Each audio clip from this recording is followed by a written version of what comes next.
오늘 우리가 함께 비유는 이미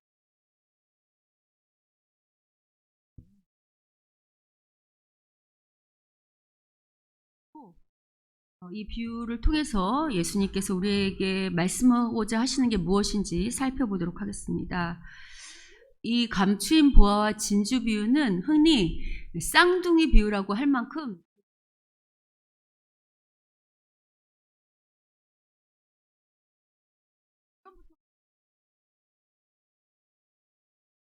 비유 모두 하나님 나라의 가치에 대해서 말하고 있어요. 그리고 하나님 나라의 가치를 발견한 제자가 어떤 태도를 보여야 되는지에 대해서 이야기하고 있죠.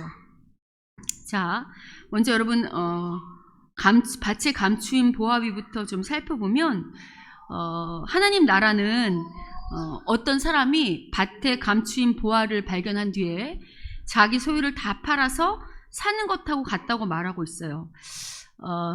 이제 이걸 오늘로 이해하면 이렇게 질문할 수 있어요. 아니 보화를 왜 밭에 감추는가? 은행에 맡기면 되지라고 할 수 있는데 이제 우리가 이제 비유가 예수님 당시니까 예수님 당시엔 당연히 은행이 없었겠죠. 예수님 당시에 가장 안전한 은행은 바로 땅속이었어요. 그래서 실제로 그 예수님 당시에 사람들이 어디 장기간의 여행을 떠난다든지 혹은 왜 전쟁의 위험이나 혹은 전쟁에 나갈 일이 있으면 집에 보물들이 있을 거 아니에요? 보화 같은 거. 그러면 이제 위험을 피하기 위해서 동전이나 보석 같은 것을 어떻게 하냐면 땅 속에 감추었던 일들이 실제 예수님이 사시던 유대 땅에서 일어났던 일들입니다. 그리고 그 주인이 먼 여행이나 혹은 전쟁에 나가서 돌아오지 못할 경우, 뭐 죽거나 여러 가지 사정으로 돌아오지 못할 경우 이 기증품이 지금 땅 속에 묻혀 있잖아요. 그럼 이게 이제 오랜 세월 지난 다음에 어떤 사람이 실제로 그런 보물을 혹은 그런 기증품을 발견했다는 이야기가 실제로 있었어요. 그래서 예수님께서 이런 비유를 할 때 당시 유대인들이 듣기에는 이런 비유의 이야기가 생소한 이야기가 아니었다는 거죠. 그러면 우리가 이 비유 이야기를 할 때 질문할 수 있는 일들이 있어요. 우리가 질문할 게 어떤 질문을 제기할 수 있냐면 먼저 이게 지금 밭에 감추인 보화를 발견한 사람이 그 보화 때문에 얼른 가서 소유를 다 팔아서 밭을 사잖아요. 그러면 이제 이렇게 질문할 수 있어요. 이렇게 땅을 사는 일이, 그러니까 보화를 묻힌 밭을 발견하고 돈을 지불하고 땅을 사는 일이 합법적이라 하더라도 도덕적으로 따질 때 이게 원래 자기 원주인은 자기가 아니잖아요. 그렇게 사서 자기 것을 취하는 게 과연 도덕적으로 합당한 일인가라고 이렇게 질문할 수 있겠죠. 근데 여러분 이제 우리가 이런 질문하기 전에 뭐를 생각해야 되냐면 우리가 계속해서 말씀드리지만 예수님께서 비유로 말씀하시고자 할 때 이 비유를 통해서 어떤 도덕적이나 상식적인 얘기를 하려는 게 아니고 비유를 통해서 말씀하고자 하는 초점이 뭔지 중심이 뭔지 알아야 돼. 본질이 뭔지. 그러니까 이 비유는 그런 도덕적 얘기를 하려고 하는 게 아니라 그게 양심이 있는 일이냐 아니냐 이런 거 따지려고 하는 게 아니라 지금 이 비유를 통해서 예수님께서 말씀하고자 하는 바는 하나님 나라는 자기 소유를 다 팔아서 가진 만큼 가치 있는 나라다라는 걸 얘기하고 싶은 거예요. 그러니까 이제 그런 그 핵심에 우리가 초점을 맞춰야 된다는 거죠. 이어서 등장하는 진주 비유도 같은 이야기를 하고 있죠. 뭐라고 얘기하냐면 하나님 나라는 뭐랑 똑같냐면 마치 좋은 진주를 구하는 장사가 정말로 가장 아주 극히 좋은 진주를 발견했을 때 자기 소유를 다 팔아서 사는 것처럼 그만큼 가치 있는 나라다. 그게 그만큼 가치 있는 일이다 라는 이야기로 똑같은 이야기를 하고 있어요. 지금 예수님께서 두 번째 진주 비유에서 하나님 나라가 진주를 구하는 장사만큼 그래서 좋은 진주를 발견하면 살 만큼 가치 있는 나라다라고 할 때 진주를 예화로 든 이유는 진주가 뭐 오늘도 물론 값어치가 있지만 오늘은 보석 중에 진주가 가장 값어치가 있지는 않잖아요. 여러 가지 세공 기술이 발달해서. 근데 예수님 당시는 지금처럼 뭐 다이아몬드라나 이런 세공 기술이 발달 이만큼 하지 않았어 그런지 모르겠지만 진주가 가장 아주 값진 물건이었어요. 실제로 어느 정도 이 진주가 값어치가 있었냐면 로마의 그 황제의 그 아우구스투스의 외손자였던 카이사라는 사람이 있어요. 여러분 왜 그 역사 이야기하면 브루투스 너마저 하면서 왜 죽임을 당했던 그 카이사르, 비록 황제는 못 올랐지만 그 사람의 가장 충신이라고 여겼던 신하 중에 하나가 누구냐면 브루투스예요. 근데 이제 이 카이사르가 누구랑 애인 관계였냐면 이 브루투스의 아버지가 죽은 다음에 브루투스의 어머니였던 그 세르빌리아라는 여자가 있었거든요. 엄마? 그 엄마랑 애인 관계였거든요. 근데 이 여인한테 그때 진주를 선물할 때, 그러니까 이제 왜 우리가 보통 선물하잖아요. 진주를 선물했는데 그 진주 가격이 물론 오늘로 똑같이 환산할 수는 없겠지만 오늘로 그러니까 대략 환산하면 가격이 어느 정도였냐면 어느 정도였을 것 같으세요, 여러분? 진주 가격이 1,500억이었어요. 그러니까 그만큼 그 당시 진주의 값어치가 귀했다는 거예요. 그리고 여러분 클레오파트라는 다 아시죠? 클레오파트라는 진주를 갖고 있었는데 얼마의 진주를 갖고 있었냐면 그 역시 오늘로 환산하면 그러니까 이제 오늘 가격으로 2조 5천억짜리 진주를 소유하고 있었다고 해요. 그러니까 그만큼 고대에서는 진주가 아주 값어치 있는 거예요. 그러니까 지금 하나님 나라를 진주에 비교한 것은 그만큼 가치가 있는 거기 때문에 지금 뭐라고 말해요? 하나님 나라의 가치 아는 제자 뭐라고 말해요? 하나님 나라를 소유하기 위해서 자기 소유 거의 다 피할 수 있는 값어치 아니에요. 어떤 사람들 이 감치 보아와 진주의 물로 얘기 우연과 의도로 말하기도 해요. 무슨 얘기냐면 자체 감추인 보아는 그걸 어떻게 발견했어요? 노력해서 발견했나요? 아니면 우연히 발견했나요? 우연히 발견했어요. 그러니까 우연히 발견한 반면에 여러분 진주 비유는 보면 다시 보시면 또 천국은 마치 좋은 진주를 어떻게 하는 거? 구하는 그 제테오라는 헬라어인데 이거 찾으러 다니는 그러면 이 진주 장사는 우연히 발견한 거예요? 아니면 제가 열심히 찾으러 노력하면서 의도를 가지고 내가 진주를 찾겠다.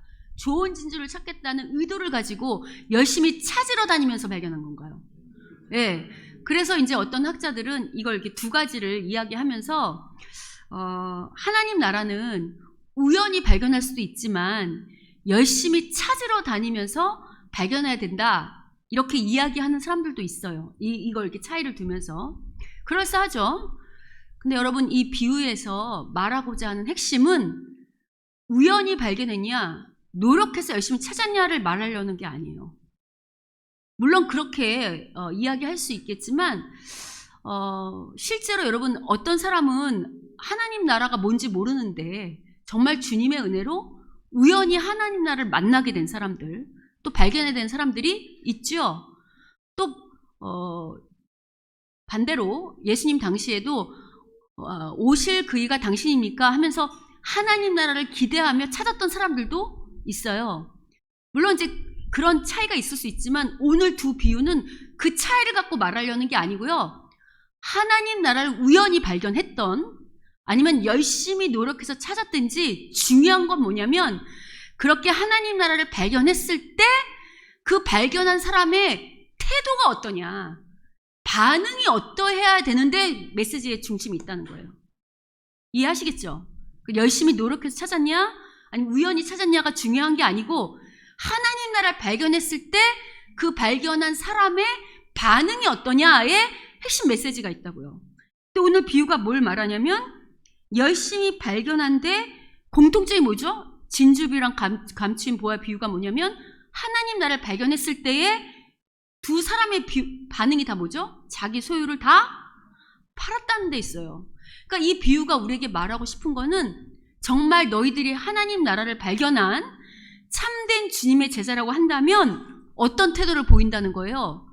자기 소유를 다 팔아서 그것을 소유할 만큼 그만큼 하나님 나라의 가치를 알아보는 실제적인 행동을 취한다는 거예요. 여러분, 실제로 예수님을 따라다니던 12 제자를 생각해 보세요. 그들이 3년 동안 예수님을 따라다닐 때는 믿는 자나 믿지 않는 자나 다르지 않도록 자기들의 욕심에 따라 다녀서 넘어지고 엎어지고, 우리가 그 제자들의 모습을 볼 때 이게 정말 예수님의 제자 맞나 싶을 정도의 여러 가지 연약한 모습을 보이잖아요. 그때 왜 그랬냐면 그들의 마음속에는 정말 순수하게 하나님 나라보다는 뭐가 앞섰다 그랬죠? 자기들의 기대, 자기들이 차지하고 싶은 자리. 우리 그래서 그런 거 그동안 살펴봤잖아요. 그들이 예수님 돌아가시기 전에 서로 자리 다툼하는 거. 또 가룟 유다 역시 자기의 욕심과 기대가 맞지 않으니까 예수님을 팔았던 거. 이런 거 우리 다 살펴보았죠. 근데 이렇게 엉망진창이었던 예수님의 12 제자가 훗날에 사도행전 가면 전혀 다른 모습으로 어떻게 바뀌어요? 부활하신 예수님을 만난 다음에, 그리고 성령을 받은 다음에 그들이 자신들의 소유뿐만 아니라 인생을 걸고 그리고 목숨까지도 바치는 전혀 다른 모습으로 등장하는 거 여러분 아시죠? 그들이 왜 자신들의 목숨까지도 바칠 만큼 그 하나님 나라의 인생을 던졌겠어요? 그게 가장 가치 있다고 여겼기 때문에 자기들의 모든 소유를 파는 것 정도가 아니라, 인생을 거는 정도가 아니라 목숨까지도 바꾸는 그런 제자들로 변했잖아요. 그리고 여러분, 기독교 역사 가운데 예수님의 12 제자뿐만 아니라 많은 믿음의 조상들이 마치 이 예수님의 12 제자처럼 자신들의 인생을 어디에 걸죠? 하나님 나라에 거는 일 우리 많이 들어봤잖아요. 자, 그러면 오늘 이제 비유에서 뭘 말하냐면, 이처럼 하나님 나라의 가치를 아는 자라고 한다면 제자가 어떤 반응을 보인다고 말하고 있냐면 자기 소유를 다 판다고 말하고 있어요. 그죠? 이제 여러분이 저한테 이렇게, 아니 목사님, 그럼 오늘날 상황에서 이 하나님 나라의 가치를 알고 그걸 소유하기 위해서 자기 소유를 다 판다는 건 대체 무슨 의미입니까? 라고 질문할 수 있겠죠. 소유를 다 판다는 거. 그러면 이 소유를 다 판다는 게 우리 재산을 다 팔아서 왜 헌금한다는 얘기예요? 소유를 다 판다는 게 무슨 의미일까요? 여러분, 이 비유 많이 들어보셨다고 했잖아요. 그럼 고민해 봤을 거 아니에요. 소유를 다 판다. 무슨 의미일까요? 우리 있는 거 다 팔아서 교회 헌금하라는 얘기일까요? 일단 이거는 왠지 아닐 것 같죠? 하나님이 다 팔아서 교회 헌금하라고 하실까요? 그럴 것 같아요, 여러분? 왜 대답이 없으세요? 그거는 아닌 것 같죠? 그럼 여기서 하나님 나라를 확보하기 위해서 자기 소유를 다 판다는 이 말의 의미는 뭐냐라고 할 때 이렇게 생각할 수 있어요. 여러분, 집 팔아보셨어요? 아, 집이 없어서 그건 안 팔았다. 그럼 혹시 차는 팔아보셨어요? 아니, 그것도 아니고 뭔가 이렇게 팔아본 적 있으세요? 여러분, 집이나 땅이나 차를 팔 때 그걸 팔면 어떻게 하냐면 그냥 돈만 주고 파나요? 아니면 거기에 필요한 서류가 있죠. 어떤 서류가 필요하죠? 계약서는 계약서인데 뭐를 이전해요? 그치? 소유권을 이전하는 이전 계약서가 반전, 등기를 이전하는 게 반드시 필요하잖아요. 집이 됐든 땅이 됐든 차가 됐든 우리가 매매한다는 것은, 그러니까 우리가 다른 사람들에게 팔아서 넘긴다는 것은 이제 소유권이 누구한테 넘어간다는 거예요. 내가 판 사람한테 그 소유권이 넘어간다는 거죠. 그러니까 오늘 내 소유권을 다 팔아서 하나님 나라를 소유한다는 건 어떤 의미가 있냐면 우리 걸 다 팔아서 교회 헌금한다 이런 이야기가 아니라 우리의 소유권을 어떻게 한다는 거예요? 하나님께 등기를 이전한다는 거예요. 이전하면 더 이상 이건 내 소유가 아니죠. 그럼 누구 마음대로 쓸 수 있어요? 그것을 매입한 사람의 것이 돼서 그 사람 마음대로 할 수 있는 거잖아요. 그러니까 이 소유를 판다는 것은 이제 어떤 의미가 되냐면 더 이상 내가 가진 모든 것이 내게 아니고 누구 거라는 거예요. 하나님의 것입니다. 라는 그 이전, 소유권의 이전을 말하는 거예요.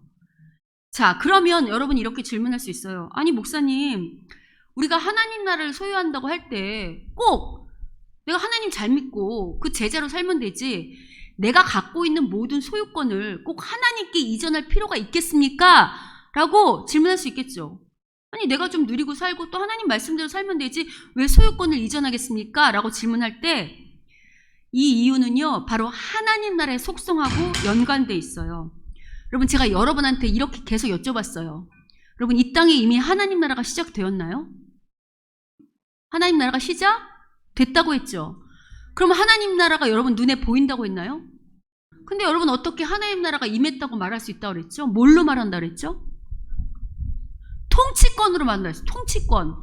누구의 통치를 받느냐? 우리가 비록 이 땅에 살고 있지만 대한민국 사람은 대한민국 법의 통치를 받을 때 대한민국 사람이 된다고 했잖아요. 제가 아무리 대한민국 사람처럼 생겼어도 제가 미국 시민권자를 따라서 미국 법의 통치를 받으면 저는 누구 시민이죠? 똑같이 우리가 이 땅에 살고 있지만 우리가 이 땅의 법만 지키는 게 아니라 누구의 법을 우선으로? 하나님의 법을 우선으로 하나님의 통치를 받는 것으로 말미암아 이미 이 땅에 뭐가 시작되냐면 하나님 나라가 시작된 거다라고 말했죠. 자, 그러면 이거랑 연관져서 우리가 하나님의 통치를 받는다고 한다면 우리의 주인이 누구라는 의미예요? 하나님, 우리의 왕이 누구라는 거예요? 하나님. 그럼 우리의 소유도 누가 주인인 거예요? 하나님이 주인이시고 우리가 가진 모든 것의 왕 되시는 것도 하나님이에요. 그러면 그것을 통치하는 분도 누구죠? 하나님이에요. 그러니까 이미 이 땅에 하나님 나라가 시작되었다는 말, 우리가 하나님 나라 백성이 됐다는 것은 그와 동시에 우리가 하나님의 통치를 받겠습니다 라고 한다는 말 속에는 모두 담겨 있는 거죠. 우리의 소유권도 누구의 것입니다? 하나님의 것입니다 하는 소유권을 이전한 것하고 연관되어 있다는 거예요. 그래서 우리가 하나님 나라를 소유하기 위해서, 여러분, 하나님 나라를 소유했다는 건 내가 하나님의 백성이 됐다는 거잖아요. 내가 하나님 나라에 속했다는 거죠. 하나님 나라를 가졌다는 거잖아요. 그러니까 내가 하나님 나라의 백성이 되고 하나님 나라 소유하기 위해서 필수되는 선행 조건이 뭐냐? 우리의 소유권을 누구한테 이전해야 돼요? 하나님께 이전해야 돼요. 그래야 우리의 왕 되신 하나님께서 우리의 것을 가지고 마음껏 사용하실 수 있을 거 아니에요. 맞죠? 이게 바로 오늘 비유에서 우리의 소유를 파는 행위고, 이게 바로 하나님의 나의 모든 삶의 영역에서 하나님께서 통치권을 행사한다는 의미가 되겠죠.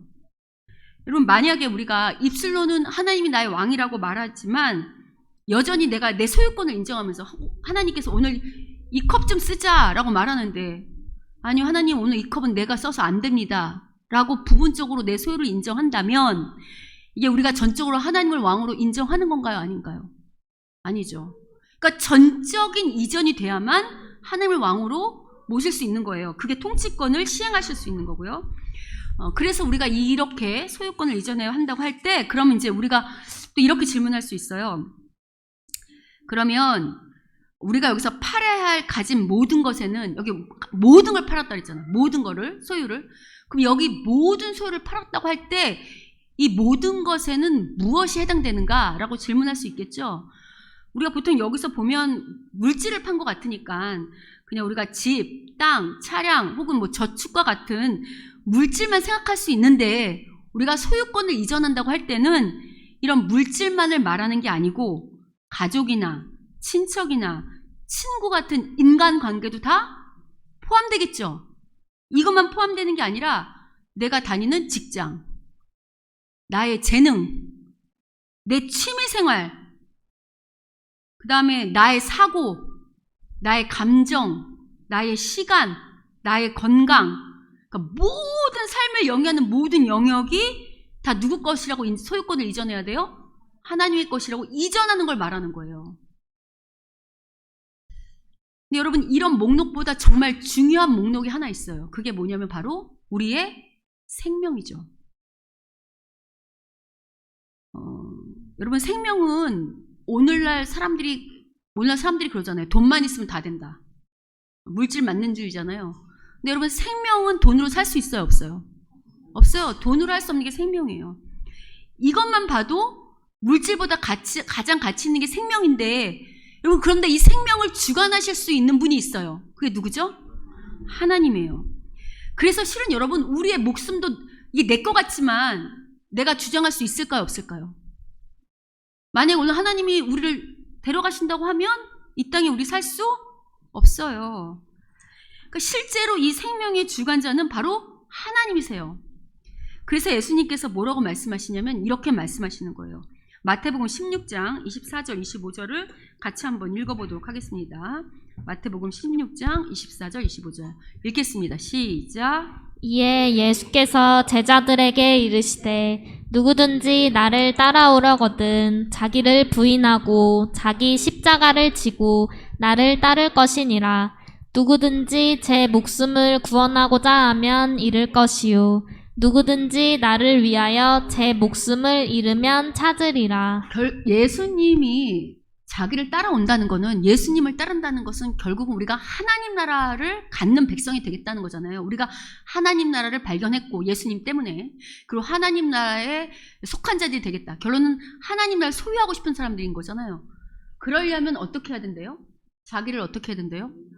그러니까 자기를 부인한다는 것은 내 목숨까지도 내 것이 아님을 인정하는 거죠. 그래서 실은 오늘 내 소유를 판다는 말에 궁극적인 의미는 뭐냐면 나의 부인이에요. 나를 부인하고 그 다음에 나의 생명까지도 포기하는. 그래서 결과적으로 따라오는 게 뭐냐면 자기 소유를 판다는 개념은 자기 부정, 자기 부인이 되는 거죠.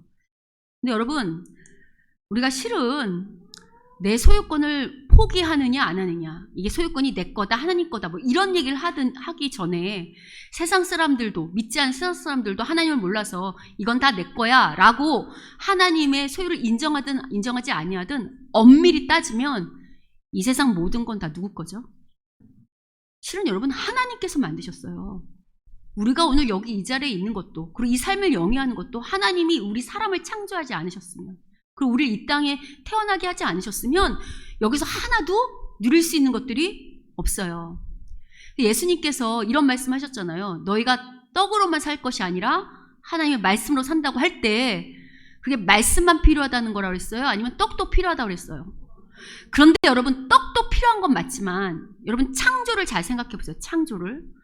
하나님께서 사람이 물질로 이 육체에 필요한 것들 때문에 물질을 창조하신 건 맞지만, 그러나 물질만으로 중요한 게 아니라 하나님께서 선악과를 주시면서 너가 다 누리지만 반드시 지켜야 하는 게 하나님의 말씀이었죠.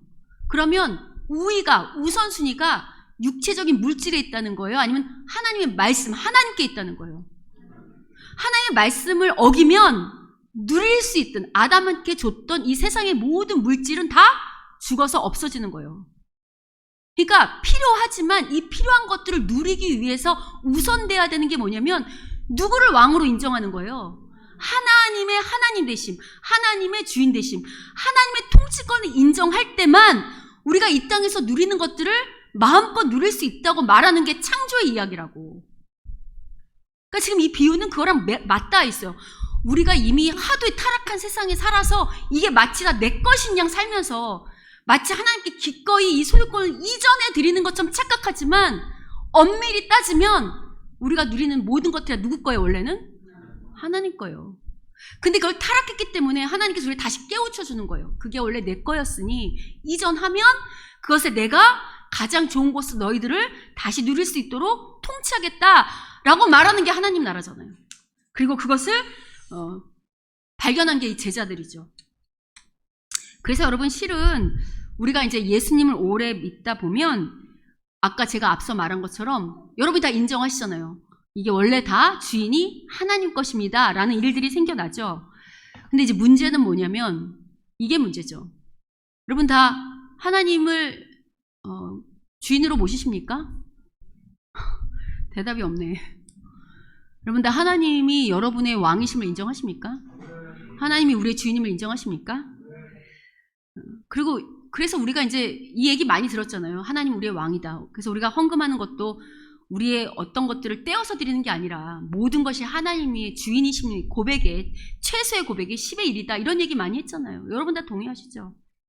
그래서 우리가 소유권을 이전하고 하나님이 말씀하시는 대로 우리의 시간이나 우리의 감정이나 우리의 사고나 모든 것을 하나님이 사용하실 때 마음껏 쓰시라고 드리고 싶은데, 실제 삶에서는 우리 현실이 그렇게 되나요? 아니면 그렇게 쉽지 않은가요? 쉽지 않아요. 다 우리가 마음은 그런데 우리가 다 자기를 주장하잖아요. 내 시간을 주장하고 내 물질을 주장하고 내 소유를 주장하는 면이 있죠.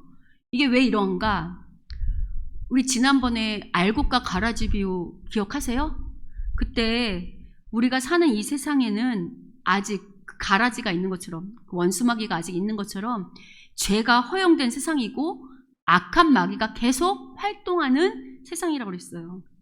그래서 사단이 끊임없이 우리를 하나님 앞에서 믿음을 신실하게 지키지 못하도록 유혹하겠죠.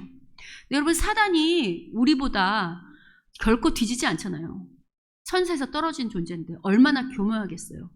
사단이 우리 보고 예배 나오지 말라고 할까요? 그건 초짜들한테나 그렇게 하지. 그렇게 안 해요. 예수 믿지 말라고 할까요? 그렇게 안 해요. 예수 믿으라고 해요. 예배 열심히 참석하라고 하고 교회 봉사도 하고 헌금도 하고 뭔가 하라고 해요. 근데 뭐라고 말하냐면 올인하지 말라고 하지. 왜 올인하지 말라고 이야기하냐면 이렇게 한다고요. 여러분, 실제로 세상을 살다 보면 우리 계속 의심하게 만드는데 신실하게 예수님을 믿는, 그래서 정말 인생을 올인한 사람들에게 즉각적인 보상이 잘 안 주어지는 것처럼 보일 때가 많아요. 오히려 예수님한테 올인한 사람들이 세상의 눈으로 볼 때는 어려움도 많이 당하는 것 같고 더 가난하게 사는 것 같고 힘없게 사는 것 같고 무능하게 사는 것처럼 보일 때가 많다고요. 그래서 우리 의심하게 만들어요. 아, 하나님께 올인하는 게 이 땅에서 결코 누리면서 살 수 없구나. 그러니까 어떡하라고 유혹하냐면 믿기는 믿되 한 발은 하나님 앞에, 그리고 어느 정도는 이 타락한 세상이 돌아가는 법칙들이 있을 거 아니에요. 그 길 위에 편승해서 너도 그렇게 같이 그 사람들이 사는 것처럼 살아야 이 땅에서 어느 정도 성공도 보장받고 누릴 수 있다고 자꾸 우리를 유혹한다고. 하나님 앞에 올인하는 게 결코 네 인생이 행복하거나 복되지 못하다고 우리에게 자꾸 유혹하는 게 오늘의 현실이에요. 실제로 여러분, 목사인 저도 언제 마음이 많이 아프냐면 우리 성도들 가운데도 신실하게 예수님 믿으려고 하는 사람들이 있을 거 아니에요. 그럼 그 사람들이 더 잘 살아야 되는데 실제로 보면 물질적으로나 여러 가지 면에서 오히려 그런 사람들은 어렵게 살고 악인들은 부자로 사는 것처럼 보일 때가 있어요. 그럴 때 되게 마음이 아파요, 진짜로. 그리고 오늘 하나님 나라를 소유한다는 거는 나를 부인하는 거라 했잖아요. 나를 부정하고 나를 포기하고 인생을 하나님께 올인하는 거라고 했는데, 그래서 여러분 이게 좁은 길이잖아요. 근데 여러분, 이렇게 좁은 길로 가는 게 쉬울까요? 어려울까요? 쉽지 않아요. 저도 물론 뭐 완전히 하나님 앞에 올인했다고 그렇게 말할 수 없는 부족한 종이지만 그래도 나름대로 좁은 길로 가려고 애써서 오고 있는 중인데 쉽지 않더라고요. 녹록치 않아요. 그래서 이 녹록치 않은 길을 우리 청년들이나 우리 성도들한테 계속 이 길로만 가야 된다고 막 몰아붙이기에는 부모의 마음 같아가지고. 여러분도 왜 자식들 키울 때 그냥 우리 자식이 좀 누리며 살면 좋겠잖아요. 너무 고생 많은 거 싫잖아요. 그런 마음이 들 때가 있어요. 갈등이 막 된다고. 여기 서서 그래도 십자가로만 가야 된다, 다 포기해야 된다 라고 말하는 게 과연 이들에게 잘하는 일일까라고 고민될 때가 있다고. 근데 여러분, 우리가 진리를 거스릴 수는 없잖아요. 설사 고생스럽고 힘들다 할지라도 이게 어떻죠? 이 길이 진리라고 누가 보여주셨냐면 예수님이 보여주셨어요. 그래서 가야 돼요. 이게 우리가 겪는 고민이에요. 근데 제가 아까 안다고 그랬죠. 그래도 우리 다 알아요. 어떤 걸 아냐면, 여러분 여기 만약에 1억짜리 수표가 있다고 치죠. 제가 1억짜리 수표를 막 꾸겼어요. 꾸겨서 버렸어요. 이거 누가 주울까요? 안 주울까요? 당장 죽겠지. 제가 1억짜리, 아니 1억짜리 말고 그냥 5만원짜리 합시다. 제가 이번에 5만원짜리 막 구기고 발로 막 짓밟았어요. 이거 버렸어요. 막 구기고 짓밟았어. 누가 죽을까요? 안 죽을까요? 얼른 죽지. 왜 죽을까요? 그거 왜 죽을까요? 내가 아무리 구기고 짓밟고 난리를 쳐놨어도 그 5만원에 향하는 가치는 어떻죠? 사라지지 않는다는 걸 사람들이 알기 때문에 얼른 죽는 거예요. 동일해요, 여러분. 비록 하나님 나라를 소유한다는 게 때로는 마치 구겨지는 것 같고 짓밟혀지는 것 같고 가슴이 저며지는 것 같아도, 그리고 막 진흙탕이 뒹구는 것 같아도 그 가치는 어떻죠? 변하지 않아요. 그래서 우리가 다 여기에 힘들고 어려워도 매주 모이는 거 아니에요? 힘들고 어려워도 실수하고 넘어져도 또 하나님 앞에 나오고 또 하나님 앞에 나오는 거 아니에요? 그래서 우리가 말하잖아요. 사람들 앞에, 자식들한테도. 인생을 오래 살다 보면, 예수님을 믿고 오래 살다 보면 뭐라고 말하죠? 그래도 하나님밖에 없어 라고 말하는 이유가 이런 신비를 알기 때문이에요. 그래서 여러분, 무엇보다 오늘 비유에서, 이런 맥락에서 오늘 비유가요, 우리한테 아주 중요하게 던지는 메시지가 있어요. 어떤 게 있냐면, 보통 우리는요, 나를 부인하고 하나님 나라 때문에 내 인생을 걸고 나를 부인하는 것을 어떻게 착각하냐면, 마치 내가 누릴 수 있는 모든 것들을 포기하고 하나님 때문에 희생한다고 생각해요. 내가 희생했다. 하나님 때문에 내가 희생하고 있다.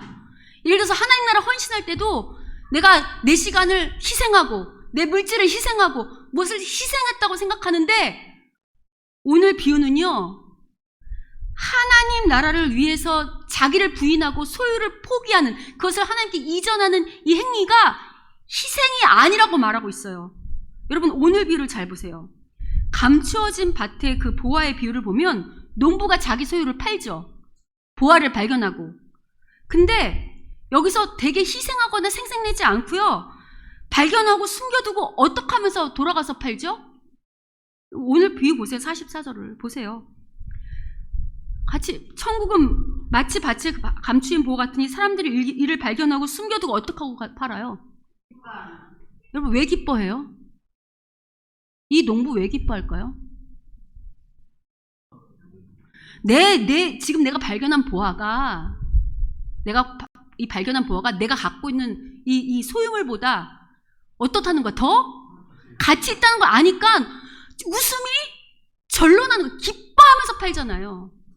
그러니까 정말 하나님 나라를 제대로 발견한 제자들은 그 하나님 나라 때문에 인생을 올인하거나 자기 소유를 포기하거나 자기를 부인하는 것을 마치 내가 하나님 때문에 희생한다고 생각한다거나 뭔가 해드린다고 착각하면서 하는 게 아니라, 너무 그게 귀하기 때문에 거기에 투자하는 게 너무 좋아서 기뻐하는 자발적인 기쁨으로 한다는 거예요. 당연하죠. 훨씬 소유가 값이 나가는데 얼른 팔아서 그거 사겠지. 여러분은 어떠세요? 그동안 여러분은 나름대로 내가 하나님 나라 때문에 포기한다고 생각하고 열심히 헌신한다고 생각했잖아요. 기쁨으로 하셨어요? 아니면 내가 누구 때문에 이걸 내가 희생한다고 하시면서 생각하시면서 하셨어요? 아마 우리 마음 가운데는 마치 내가 교회를 위해서, 혹은 연약한 사람을 위해서, 혹은 다를 위해서 내가 이걸 희생한다고 생각하며 할 때가 많이 있었을 거예요. 근데 여러분, 오늘 비유는 분명히 우리한테 말하고 있어요.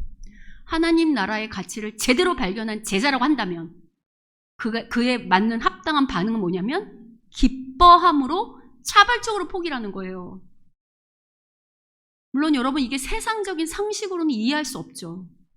그리고 세상적인 상식은 알 수도 없고, 그래서 이것을 하나님 나라의 신비라고 하는 겁니다. 아울러 여러분, 오늘 진주를 구하는 장사의 그 행동을 보면 되게 밭에 감추인 보화를 발견한 농부보다 더 비경제적으로 보일 수 있어요. 더 비효율적으로. 왜냐하면 그 농부는 그래도 보화뿐만 아니라 밭도 소유했잖아요. 근데 이 진주 장사는 다 팔아서 가진 게 뭐냐면 딱 진주 한 알이죠. 근데 이 진주 비유가 우리한테 분명하게 또 말해주는 메시지는 뭐냐면, 우리가 하나님 때문에 인생을 걸었을 때 받게 되는 보상이 무엇인지에 대해서 명확히 말해주고 있어요. 우리는 마치 하나님 나라를 위해서 헌신할 때 자꾸 보상을 바라잖아요. 내가 이만큼 했으니까 이렇게 해주기를. 혹은 기도하면서 적어도 이 정도는 되기는, 적어도 이런 환난은 없기를, 적어도 이런 핍박은 없기를, 적어도 이렇게는 편안하게 해주시는 것을 기대하면서 나가잖아요. 근데 여러분, 오늘 그리고 그런 보상이 없을 때 우리가 실망하는 거잖아요. 하나님은 내가 이렇게 열심히 믿었는데 왜 내가 이 정도 수준도, 내가 많은 것을 바란 것도 아니고, 내가 무슨 부자를 바란 것도 아니고, 그냥 평범하게, 그냥 작은 것을 바랬는데도, 문제없는 것, 환란 없는 것, 그냥 평범하게 사는 것을 바랬는데도 왜 그것도 안 해주시는가? 라고 여러분이 원망하고 불평하고 실망하고 떠나는 게 그 부분이잖아요. 근데 오늘 이 진주부위에서 뭐라고 말하냐면, 우리가 하나님 나라 때문에 기쁘게 하나님 앞에 헌신할 때 우리에게 받는 보상이 뭐냐면 바로 하나님 나라 그 자체라는 거예요. 여기가 우리가 자꾸 놓치는 지점이에요. 여러분, 하나님 나라를 가졌다는 거, 내가 하나님 나라에 속해 있다는 것만으로도 이게 뭐라고요? 이미 충분히 받은 보상이 돼요. 왜냐하면 여러분, 하나님 나라를 가지게 하면 자연히 따라오는 게 있어요. 그게 뭐냐면 바로 영생이에요. 그래서 여러분, 요한복음에서는 하나님 나라 대신에 영생이란 말을 쓴다고 했잖아요. 그러니까 하나님 나라를 소유한다는 것은 모두 동일하게 소유하게 되냐면 영생을 포함한 그 모든 것들을 포함하게 되는 거라고요. 소유하게 되는 거라고. 그래서 예수님께서 마태복음 19장 27절부터 29절에서 이렇게 말씀하십니다. 자, 함께 읽어보도록 하겠습니다. 마태복음 19장 27절부터 29절 읽겠습니다. 시작. 이에 베드로가 대답하여 이르되 보소서 우리가 모든 것을 버리고 주를 따랐사온데 그런즉 우리가 무엇을 얻으리이까? 예수께서 이르시되 내가 진실로 너희에게 이르노니 세상이 새롭게 되어 인자가 자기 영광의 보좌에 앉을 때에 나를 따르는 너희도 12 보좌에 앉아 이스라엘 12지파를 심판하리라. 또 내 이름을 위하여 집이나 형제나 자매나 부모나 자식이나 전토를 벌인 자마다 여러 배를 받고 또 영생을 상속하리라. 제자나 우리나 틀리잖아요. 제자들도 주님, 우리가 모든 거 버리고 주를 따랐는데 그럼 우리한테는 어떤 보상이 있겠습니까? 똑같죠, 우리랑. 예수님 뭐라고 말씀하세요? 내가 이 땅에 왔을 때 너희도 이미 나의 이 보좌에 같이 앉을 뿐만 아니라 여기서 내 이름을 위하여 집이나 형제나 자매나 부모나 자식이나 전토를 벌였다는 것은 실제로 가족을 벌였다는 의미가 아니라 아까 말한 것처럼 자기의 모든 소유권을 누구한테 등기를 이전했다는 거예요. 하나님이 왕입니다. 이것을 고백한 자들마다 영생뿐만 아니라 이미 뭐라고 말씀하세요? 이미 보상 여러 배를 받고 영생까지도 얻는다라고 말씀하는 거 보이시죠? 여러분은 이미 이 땅에 하나님 나라가 임했다고 믿으십니까? 아까 믿으셨죠? 그럼 이미 우리는 뭐를 소유한 거죠? 실제로 예수님이 영광의 보좌에 앉았다는 건 십자가에서 부활하시고 승천하심으로 이미 이 땅에 하나님 나라가 시작됐다고 그랬잖아요. 그럼 이미 우리는 뭐를 가진 자들이죠? 하나님 나라를 가진 거예요. 그러니까 이미 우리는 하나님 앞에 하나님을 왕으로 인정하는 동시에 우리의 소유권을 포기하는 동시에 뭐를 보상으로 받았냐면 하나님 나라를 이미 보상으로 받고 영생도 이미 보장받은 거예요. 근데 우리는 자꾸 이걸 잊고 세상적인 눈으로 세상이 누리는 것들을 가지지 못한 것 때문에 보상이 없다고 착각하고 있는 거죠. 그러니 여러분, 이 말씀으로 우리가 다시 한번 힘을 얻자고요. 설사 오늘 현실이 내 기대에 못 미친다 할지라도, 또 여러 가지 문제가 나를 계속해서 둘러싼다 하더라도 이미 우리가 뭐를 갖고 있는 자들이라고요? 하나님 나라를 갖고 있는 자들이라고요. 그리고 여러분, 엄밀히 생각해 보세요. 이 하나님 나라는 보상이 미래에만 있을까요? 여러분, 우리의 인생을 돌아보세요. 우리 인생을 돌아볼 때 우리가 힘들고 어려울 때마다 누가 도와주셨어요? 우리의 기도보다, 우리의 믿음보다, 우리의 헌신보다 훨씬 많이, 훨씬 충만하게 하나님께서 우리에게 복도 주시고 누리게도 하시고 인도도 하시고 돌보셨던 경험이 있어요, 없어요? 이미 하나님께서 우리를 돌보고 계시다는 것, 인도하고 계시다는 것만으로도 보상을 받고 있는 거라고요. 어려운 고비고비마다 누가 함께 하셨을까요? 그래서 오늘 우리가 이 자리에 있을 수 있는 거예요. 그럼에도 불구하고 아직 이 세상은 악한 세력, 또 죄의 세력이 허용됨으로 말미암아서 우리가 소유한 이 하나님 나라의 가치가 잘 드러나지 않는 것처럼 보일 때가 있어요. 그러나 오늘 이 말씀처럼 예수님이 오시는 그날, 다시 오시는 그날, 그러니까 부활 승천하신 이후에 다시 재림하시는 그때 온전한 하나님 나라가 이 땅에 서면 그 가치가 완전하게 힘을 발휘할 날이 있겠죠. 이거 뭐랑 똑같냐면 아주 큰 부자가 자기 돈을 전부 다 은행에 맡겨놨어요. 그 다른 사람들은 이 사람이 가난하게 소소하게 살아요. 이 사람은 다른 사람은 이 사람이 부자인 걸 알까요, 모를까요? 몰라요. 근데 누구는 알죠? 본인 알아. 왜? 자기가 맡겨둔 돈이 있다는 거 알잖아. 큰 은행에. 그죠? 많은 돈이. 그러니까 자기 마음은 어떨까요? 늘 부자처럼 여롭겠죠. 똑같아요.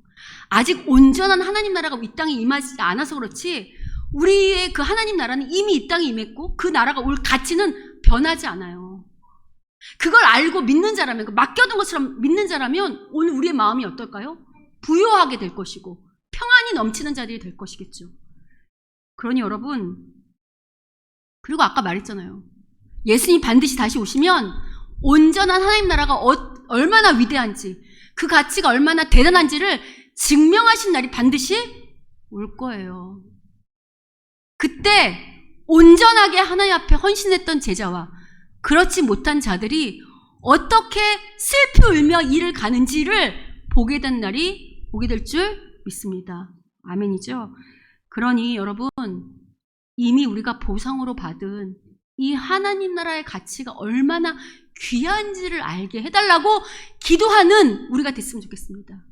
이미 우리가 소유하고 있는 하나님 나라가 얼마나 위대한지를 볼 수 있는 영적인 눈이 열리게 해달라고 구하는 우리가 됐으면 좋겠습니다. 그래서 이 귀한 가치를 전인격적으로 깨달아서 정말 기쁨으로 자발적으로 하나님 나라에 올인하는 우리 모두가 되시기를 주님의 이름으로 축원합니다. 아멘.